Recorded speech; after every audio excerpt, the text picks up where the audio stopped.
వచ్చిందంటే బుద్ధి ఉట్టి నేను మటనే తెత్తే దగ్గరండుకొని మెత్తగా తింటది పచ్చగూర నా కంచములెత్తది పచ్చగూర నా కంచములెత్తది తిక్క ఉట్టి మరి కట్టె నేను పడితే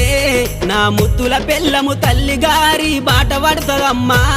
నా రంకుల పెళ్ళము వద్దంటే వినవే ఓయమ్మా నా ముత్తుల పెళ్ళమా మంకు పడితే మానవే ఓయమ్మా నా రంకుల పెళ్ళమా